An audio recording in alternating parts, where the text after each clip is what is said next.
This is Numbers 25. The people are living on the east side of the Jordan River. This story involves the ones in an area called Shittim, which is on the southern end of the land they've conquered. It's an important story about how we get mixed up in the falsehood around us. Numbers 25, verse 1. Israel stayed in Shittim, and the people began to play the prostitute with the daughters of Moab, for they called the people to the sacrifices of their gods. The people ate and bowed down to their gods. Comment, they played the prostitute with the daughters of Moab, meaning Israelite men started getting interested in Moabite women. Thus they became mixed up in Moabite society and became interested in their gods. The prostitutes here are not the Moabite women. They're the Israelite men who worship the other gods. We have to be careful in drawing near in relationship with the wrong people, because that's what might happen. We get drawn into their ways of thinking. If we're too friendly with the wayward world around us, they'll teach us that there's no wrong way to worship, that we should accept everyone's spiritual ideas as being just as valid as our own, that all gods are alike, that it's rude and evil to reject other forms of worship, that it doesn't matter who or what we worship as long as we're nice to each other and don't make anyone feel uncomfortable or wrong or left out, that we shouldn't start any arguments by insisting that our own way is right, that it's the height of rudeness and evil to stick with Christ to the exclusion of anyone else's beliefs. The one hard and fast rule in our society today is that everybody is right, but of course, everybody can't be right at the same time. It's impossible that everybody is right. Jesus is the way, the truth, and the life. No one comes to the Father except through Him, John 14:6. When we stand by that, it's mindless and ridiculous and empty-headed to say that everyone's right about his own beliefs. And we shouldn't get emotionally involved with people who believe otherwise, because that's going to lead us down the wrong path. Verse 3, Israel joined himself to Baal Peor. Comment, Baal Peor was a god the locals worshipped. They associated him with Mount Peor and worshipped him particularly on top of that mountain. It's north of the Arnon River in Israelite territory. It looks down on Shittim. Going on, Yahweh's anger burned against Israel. Comment, Yahweh said in the past, quote, I, Yahweh your God, am a jealous God, Exodus 20, verse 5. He's as angry right now as a husband whose wife has taken up work as a prostitute. That's why he calls it prostitution. Verse 4, Yahweh said to Moses, take all the chiefs of the people and hang them up to Yahweh before the sun, that the fierce anger of Yahweh may turn away from Israel. Comment, Yahweh is very angry. He has to put a squelch on this evil.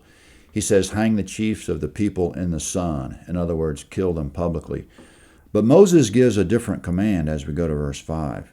Moses said to the judges of Israel, everyone kill his men who have joined themselves to Baal Peor. Comment, that was Moses issuing a general command.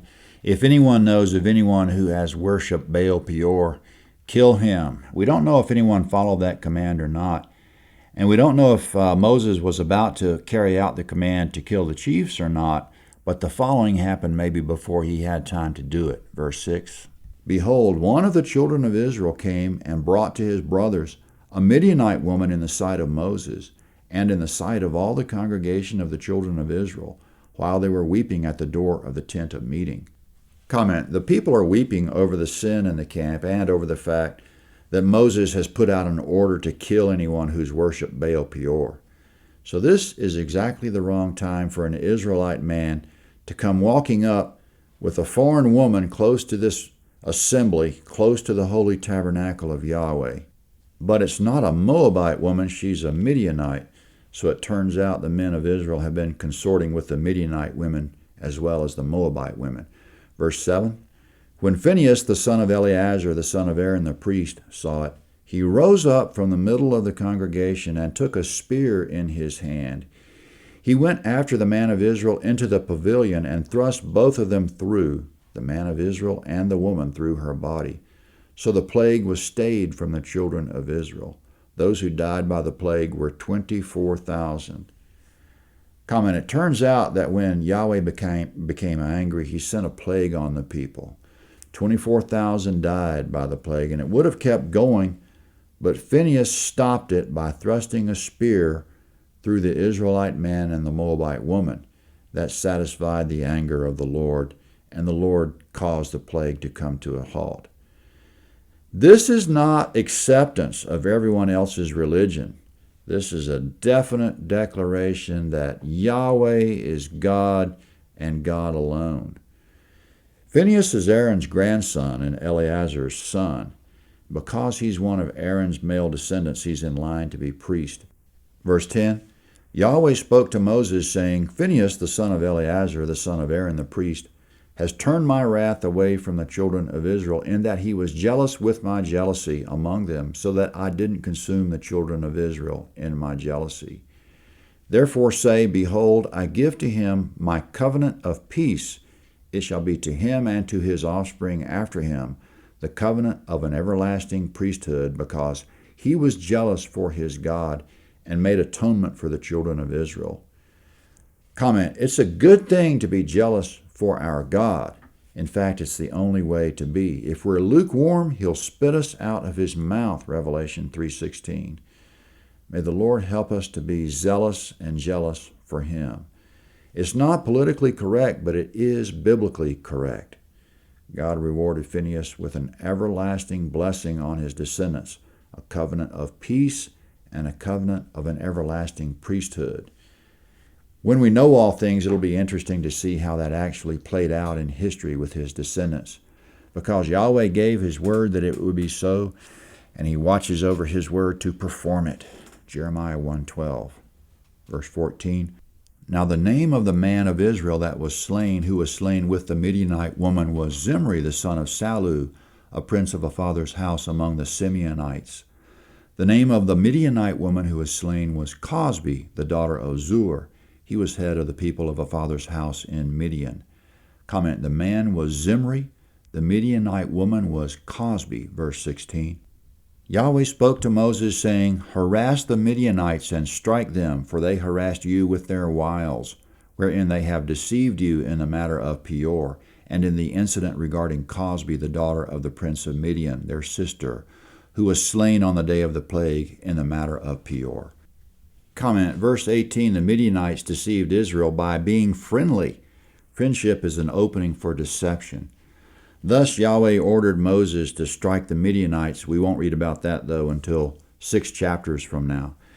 King Balak of Moab wanted to curse the Israelites, but he couldn't do it. Couldn't do it from the outside. But the Israelites were able to curse themselves from the inside by bringing Yahweh to anger. No one can curse us, but we can allow ourselves to be deceived. So let's not be deceived. We're not called to take up a spear and kill anyone, not by any stretch of the imagination, but we should take a spear to any idea that opposes Christ.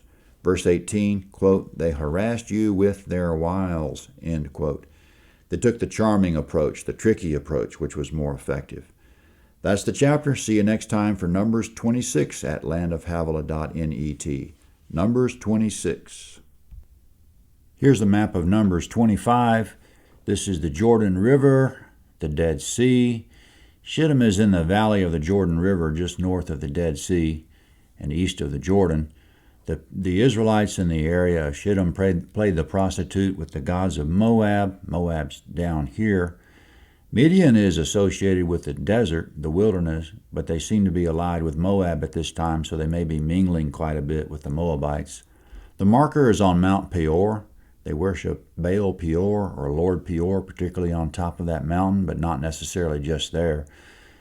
The Israelites haven't crossed the Jordan yet into the main part of the Promised Land. Maybe they would have done it sooner if they hadn't had this setback. See you for Numbers 26.